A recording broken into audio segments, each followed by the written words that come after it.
Hi, everybody. It's Jessica and Dave here, your Anderson's agronomy team. So I don't know about you, Dave, but I am very excited getting towards the end of the season, and I want to talk about scouting your late season corn. Yeah, the only problem with this is that you get a lot of pollen down the back of your shirt when It's you're really walking itchy. So yeah, this is at VT stage. Mm-hmm. The corn is. So we're going into tassel. Yeah, it's either the tassels have shot. It's either it's dropping or about ready to drop pollen.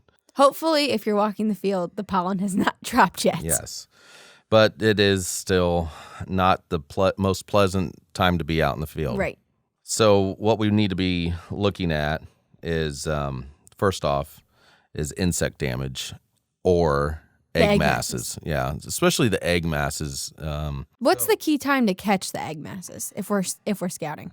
Well, right now would be the key time, because if the egg masses are starting to turn color, then they're about ready to hatch.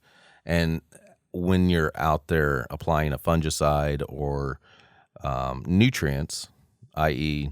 overpass CF, then you could add in an insecticide. Another thing that you might want to look for, and this is more specialty crops, but the presence of a lot of corn rootworm beetles, because they could start clipping your silks. And you also want to catch it before they start burrowing. Yeah. However you say the word. Into the stalk. You got to. Otherwise, the insecticides don't get them. Yeah, the insecticides don't get them. But I want to touch with the rootworm beetles real fast. That if there's a lot of them out there present, then they could start clipping your silks, and you have to have at least a half an inch of silk for pollen to be accepted. Right. So you normally don't see a whole lot now with the advent of rootworm corn, but that's just something to look forward to. And then beyond the insects, which is a key thing to look for also as you're scouting that field, look for your fungal diseases. Yeah, I hate fungal diseases. The problem, though, is that sometimes there's lookalike symptoms, and bird poop is one. Yeah, easily misdiagnosed. A lot of people see bird poop and think that's a leaf disease. Best way to do is rub it with your thumb. If it comes off, it's bird poop.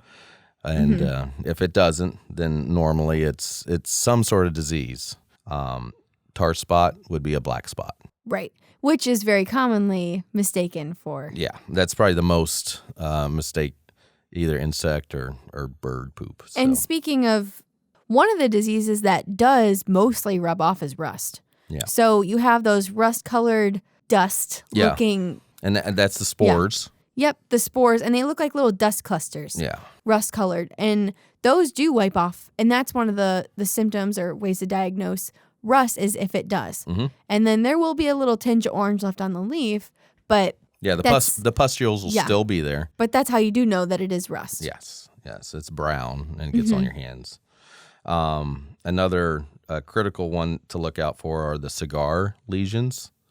So that's northern leaf blight. They're cigar-shaped and they're long, and they go along the long way of the leaf. Yes. Parallel to the leaf veins. Yeah, and they're tapered at the end just like a cigar. Yep. And so it's very easily noticeable. And a lot of the corn is variety sensitive. So if the variety is sensitive to that, you could be in the world of hurt. I've seen up to 80 bushel decreases when that disease is present. And that's the northern corn leaf blight. Yes. And even if it's not sensitive, you could still drop 5 to 10 bushels with the presence of that disease. These diseases are no joke. No.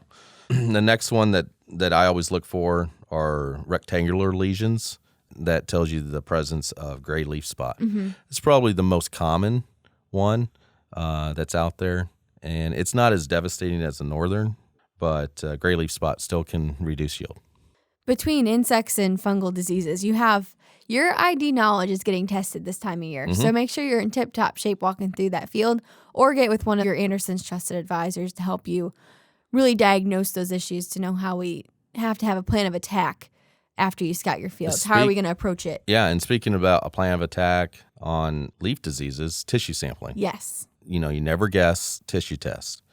And right now, at this stage of the game, you need to be pulling the ear leaf. Yep. So that's where the ear is coming off. That's that leaf that you need to pull and send in to Either give it to us or send it into a lab. And hopefully you don't have any symptoms showing, because if you do, then yield has already been impacted. Yes. But as long as you get that tissue test and figure out your nutrient deficiencies. The hidden hunger. Yep. So as it goes through that season, even though it's already gone through the season and you think that you might be fine and whatever you have can carry you through, right now it's very important to make sure that you're really supplementing those nutrients into grain fill and pollination to help fill out that year. That way the plant doesn't cannibalize on itself. Yep. Boron is extremely needed, a lot needed at this stage of the game. Specifically this stage of the game. Yeah. It's really critical for both pollen production and also pollen tube or silk production. All phases of reproduction. Yes. Very important. Yeah. So if you don't have that boron, then you won't have an ear. You won't have yield. Mm-hmm. And that's how it really is for a lot of them. But that's why we say boron in every pass. Right. Because too much is too much of a good thing. It can be very bad. And it's very difficult to move boron through the plant. Mm-hmm. And so we like it early on so the little plants can get some. Mm-hmm. And then we like it later on also because it's so critical during reproductive stage. And the line between toxicity and sufficiency is so thin. Mm-hmm. So that's the rationale behind. Yeah, you can't pack it full early on, right? Yeah. You can't pack it full, so Let's you got to apply spoon feed little it. amounts throughout the season to help supplement and carry it through to where it needs. And nitrogen too. Right now, we'd like to apply a foliar nitrogen because that's also a very essential nutrient coming into this time of year. And it's very often deficient. So you walk through that field, a lot of those bottom leaves are starting to die off, turn yellow. And that's your telltale deficiency symptom of nitrogen. Yeah, and for a tissue application of nitrogen is very difficult because it'll burn it. And we have some products that have some slow release aspects to it. And so we can tissue apply nitrogen and it doesn't burn the tissue. And provides 10 to 14 days of nitrogen feeding. Mm-hmm. Absolutely. But oftentimes you look at that field and you might just think it's drying down. But that's not the case. That plant is still very active, filling out that ear, and it's from the bottom. A typical dry down will be from the top down. Yeah, and if you have a severe nitrogen deficiency or wanting to just experiment with some late application nitrogen with like white drops, UltraMate is a great addition to your 28 with those white drops. It protects carbon chelates and protects that nitrogen because you obviously are putting it on top of the ground. Right. Well, that's all we have for you today. So if you have any questions about anything that you should be looking for in the field as you scout at that VT growth stage, feel free to reach out to an Anderson's representative, or you can go to andersonsplantnutrient.com or go to our Facebook page, which is Anderson's Plant Nutrient /agriculture. Thank you.